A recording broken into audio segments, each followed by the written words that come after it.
यह एक suspense thriller story है। तो हम देखते हैं स्टार्टिंग में एक आदमी यानी गोपी जो अपनी गाड़ी से कहीं जा रहा है और एक जगह पेट्रोल पंप पर रुकता है, पेट्रोल भरवाता है और वहाँ एक स्टॉल पर जाता है तो देखता है एक आदमी उसकी बीवी को जानवरों की तरह मार रहा था और इस पर भी चिल्लाता है। तभी गोपी उस आदमी को बेरहमी से मार देता है। अब वो गोपी आकर रुकता है एक बूढ़े के पास। उनकी बातों से लगता है वो बूढ़ा गोपी का बाप था। वो कहता है, ये खून कैसे लगा था हाथ पर? हम बहुत बड़ा काम करने जा रहे हैं, पता नहीं क्या तुम्हें?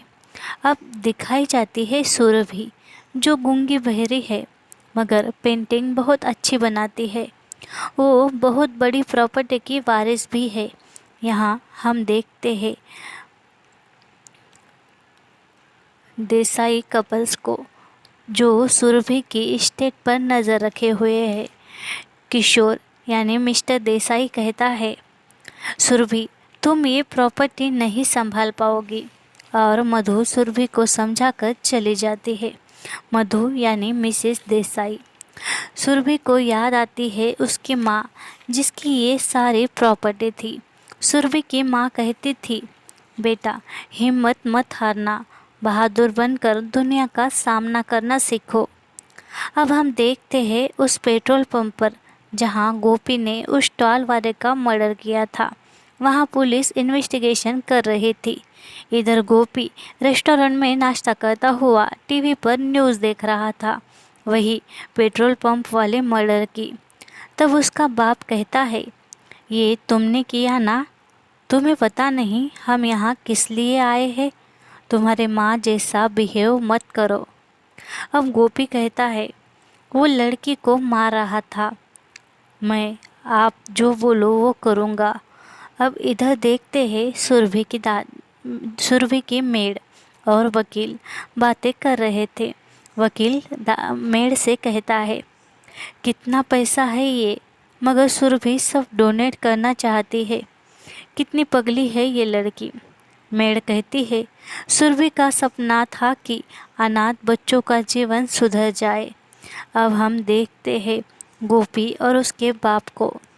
उसका बाप कहता है, कितना कुछ है हमारे पास, मगर फिर भी सड़कों पर भटक भटक कर सारी ज़िंदगी गुजार दी।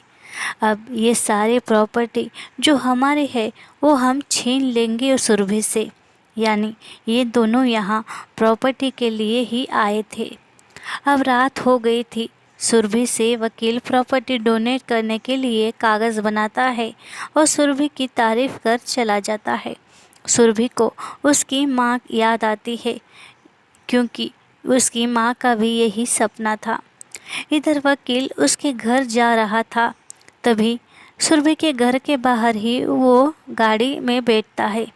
तभी कुत्तों की आवाज़ से वॉचमैन को आवाज़ देता है, मगर वहाँ कोई नहीं था। वकील देखता है वहाँ के कुत्ते गोपी ने मार दिए थे और वो आता है वकील के पास। वकील बहुत डरता है। गोपी बहुत बेरहमी से वकील को मार देता है और उन पेपर को लेकर चला जाता है। पेपर अपने बाप को दिखाते हुए वो कहता है, मैंने वकील को मार दिया। बाप कहता है, उस लड़की की लाश लेकर आओ, क्योंकि उस लड़के ने हमसे हमारा सब कुछ छीना है। तब गोपी कहता है, वो बेचारी गूंगी बहरी है। उसका तब उसका बाप कहता है, तुम्हारी माँ भी एक औरत थी, वो बहुत बुरी थी। सब औरतें बुरी होती है। अब हम देखते हैं गोपी के बाप ने बचपन से ही गोपी को माँ के खिलाफ भड़काया था और उसे लेकर वो कहीं दूर चला गया था। गोपी के बाप ने उसे मजबूर किया कि वो सुरभि को मार दे। हम देखते हैं मेड खाना बना रही थी, तभी वहाँ पुलिस आती है। वो पुलिस कहता है, यहाँ 2 लोगों का मर्डर हुआ है, कोई अनजान इंसान दिखे तो इन्फॉर्म कर दो। अब मेड सुरभि के लिए खाना बना रही थी, तभी वहाँ गोपी आता है। गोपी को देख मेढ़ बहुत डरती है। मेढ़ उससे पूछती है, कौन हो तुम? मगर गोपी कुछ भी कहता नहीं और मेढ़ से खाना मांगता है। वो डरते हुए उसे खाना देती है। खाना खाते हुए वो मेढ़ को भी मार देता है। अब सुर भी जाती है फ्रेश होने। तभी उसके रूम में आता है गोपी और पेंटिंग से खून का हाथ पोंछता है। अब गोपी सारा घर ढूंढ रहा था। उसे याद आती है उसकी बाप की बातें और हमें यहाँ ये समझता है कि ये घर, इस प्रॉपर्टी का असली वारिस ये गोपी ही था। मगर उसके माँ ने उसे छोड़ा था और जब उसे बेटी चाहिए तब उस सुरभि को अडॉप्ट किया था। सुरभि एक अनाथ थी। उसके बाप ने बताया था कि सुरभि को मारना है और गोपी सुरभि को ढूंढने लगा। सुरभि इधर नहा रही थी। वो सुरभि के बेडरूम में आता है और वहाँ का मास्क पहनता है। उसका मोबाइल भी लेता है। अब उसे पता चल गया था कि सुरभि बाथरूम में है। अब सुरभि बाहर रूम में आकर देखती है। वहाँ उसका मोबाइल नहीं था और जो वकील के साथ कागज़ बनाए थे वो किसी ने जला दिए। अब वो डर कर मेढ़ को ढूंढती है। उसी पेंटिंग के पास वो आती है जहाँ गोपी ने खून का हाथ पोंछा था। वो किचन में देखती है। वहाँ बहुत सारा खून दिखता है। खून देख सुरभि बहुत डरती है। अब उसे पता चल गया था कि यहाँ कोई तो है। वो किचन से चाकू लेकर बाहर आती है। वहाँ उसे उसका मोबाइल दिखता है। वो झट से मोबाइल उठा लेती है मगर अब मोबाइल में सिम था ही नहीं। वो सिम था गोपी के पास। गोपी को देख वो डर कर भागती है। घर की लाइब्रेरी में आती है लैंडलाइन से कॉल करने, मगर वो तो बात नहीं कर पाती थी। अब यहाँ आता है गोपी, तब वो छुप जाती है। गोपी पागलों की तरह हरकतें करता है। अब वो ढूंढ रहा था सुरभि को और सुरभि छुपी थी वहीं घर की लाइब्रेरी में सीक्रेट कमरे में। अब वो वहाँ से निकलती है और खुद के बेडरूम में आती है। तभी वहाँ लाइट चली जाती है। गोपी दरवाजे के बाहर ही खड़ा था। कुल्हाड़ी लेकर वो दरवाजे को मारता है और एक झटके में दरवाज़ा तोड़ देता है और सारे कमरे में ढूंढता है मगर सुरभि बाथरूम की खिड़की से भागी थी। इधर पुलिस को वहाँ पेट्रोल पंप का सीसीटीवी मिलता है। गोपी का फोटो पुलिस के पास आता है। मर्डरर बहुत ही साइको है, ऐसे दो पुलिस वाले कहते हैं। एक पुलिस वाला कहता है इस खूनी को जल्द ही ढूंढना होगा। इधर गोपी आता है उसके बाप के पास। कहता है वो लड़की भाग गई शायद। तब वो उसे उकसाता है, चिढ़ाता है, कहता है एक लड़की को नहीं ढूंढ पाए। अब सुरभि आती है घर में और गोपी भी ठीक उसके पीछे था। वो भागती है और इधर गोपी उसके पीछे भाग रहा था। अब हम देखते हैं घर के दरवाजे पर वही पुलिस था जो घर की लाइट्स ऑफ होने के कारण दरवाज़ा खटखटा रहा था। मगर सुरभि दूसरे मंजिल की खिड़की पर थी और उसे कुछ सुनाई भी नहीं देता। सुरभि छत से भागती है। वो छत पर थी और उसके पीछे आ रहा था गोपी। वो नीचे आ रही थी तभी नीचे गोपी उसका पैर पकड़ता है और छोड़ भी देता है। गोपी उसके साथ मानो चूहा बिल्ली का खेल खेल रहा था। वो उसे मारने तो आया था मगर बार बार उसे छोड़ देता है। सुरभि छत से पाइप के सहारे नीचे आ रही थी तभी उसे गोपी दिखता है। वो घर से भागती है। हम देखते हैं पुलिस भी घर के बाहर बैटरी से देख रहा था। पुलिस को लग रहा था कि वहाँ कुछ तो गड़बड़ है मगर पुलिस सुरभि को दिखता नहीं और सुरभि भी पुलिस को देखती नहीं। मगर गोपी पुलिस को देख लेता है और उस पुलिस को भी मार देता है। इधर सुरभि अंधेरे में घर में ही घूम रही थी। वो घर के बेसमेंट में थी। तभी यहाँ आता है किशोर। गोपी किशोर से कहता है, हम खेल खेल रहे हैं, आप खेलोगे क्या? सुरभि घर की लाइट चालू कर देती है और देखती है वहाँ बेसमेंट में मेड की लाश थी। वो मेड की लाश देख बहुत रोती है। मेड के हाथ में एक आधा कॉइन उसे दिखता है।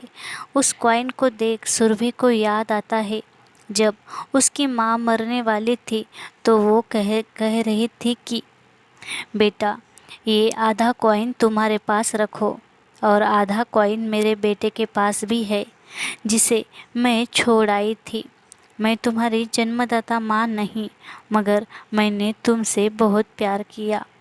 मेरे बेटे को उसके बाप ने बहुत बुरा इंसान बनाया है, इसलिए मैं वो पिछली ज़िंदगी छोड़कर यहाँ चली आई थी। मुझे डर है, मेरा बेटा अगर आया तो वो तुमसे तुम्हारा सब कुछ छीन लेगा। तुम उसे इस कॉइन के ज़रिए पहचान लेना। वो तुमसे सब कुछ छीनने आएगा। अगर वो आया तो तुम उससे लड़ना। वो एक साइको खूनी है। वो बहुत ही हैवान बन गया है। अब सुरभि हथियार लेकर गोपी को मारने आती है। तब उसे दिखता है किशोर। किशोर को देख वो दरवाज़ा खोलती है, मगर ये किशोर नहीं, किशोर की लाश थी। उसके पीछे था गोपी। अब गोपी पर वो हमला करती है और भागती है। सुरभि आती है घर के बाहर और वो वकील की गाड़ी लेकर भागना चाहती है, मगर गाड़ी में वकील की लाश देख रोने लगती है और एक जगह जाकर छुप जाती है। सुरभि को दिखता है घर का वॉचमैन। वो उसे बचाना चाहता है, मगर गोपी वॉचमैन को भी मार देता है। अब सुरभि बहुत डरी हुई थी।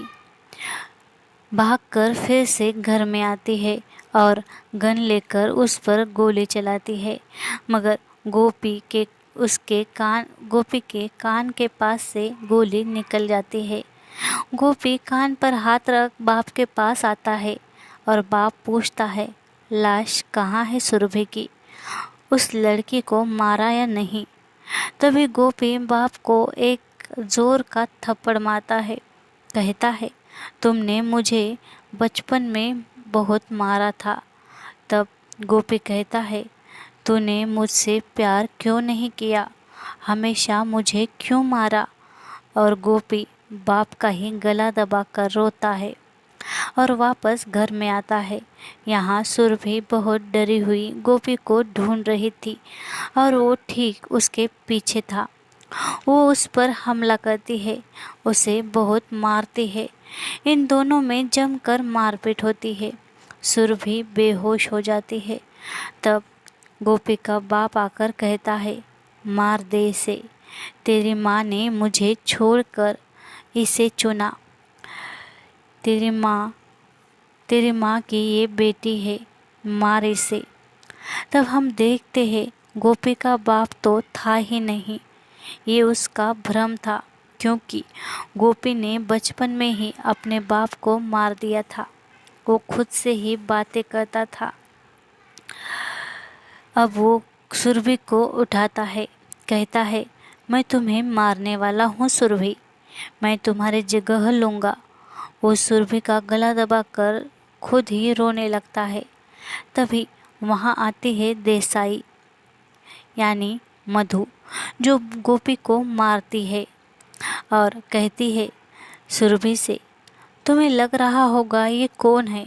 इसने मेरे पति को भी मार दिया। किशोर मर गया, मुझे पता है। ये तुम्हारी पालने वाली माँ का बेटा था, उस माँ का जिसने ये सारी प्रॉपर्टी तुम्हें दे दी और जिसे उसने जन्म दिया था उसे तो लावारिस छोड़ दिया, क्योंकि ये पागल है। इसलिए ये अभी यहाँ तुम्हें मारने आया था। इसकी मेडिकल रिपोर्ट देखी मैंने। तुम्हें मारना ही इसके जीवन का मकसद है। किशोर भी पागल था, मारा गया। अब तुम मेरे हाथों मरोगी। तभी गोपी उड़ जाता है और मधु को मार देता है। सुरभि से कहता है, इस बार बच गई, मगर मैं तुम्हें मार दूंगा। अब सुरभि उन दोनों को मरा देख चैन की सांस लेती है और सोचती है कि सुरभि, ये कितनी भयानक रात थी। एक रात में कितने सारे मर्डर उस गोपी ने कर दिए थे। वह एक साइको था और साइको इंसान कुछ भी कर सकता है। उस गोपी ने बचपन में ही अपने बाप को मार दिया था और वहाँ पेट्रोल पंप पर भी उसने एक खून कर दिया। तीसरा खून उसने घर की मेड का किया और चौथा खून उसने वकील का किया। पांचवा खून पुलिस वाले का। छठा खून उसने किशोर का किया। सातवां खून उसने वॉचमैन का किया। आठवां खून उसने किशोर का किया और नौवां खून वो उसने मधु का किया। यानी उस साइको ने एक ही रात में 9 खून कर दिए थे। वो मारने आया था सुरभि को, मगर सुरभि अपनी हिम्मत नहीं हारे। वो अपने जान बचाने के लिए डटी रही, गोपी से लड़ती रही और जीत भी गई। इस मुश्किल वक्त को उसने हराया था। वो सच्ची निडर थी।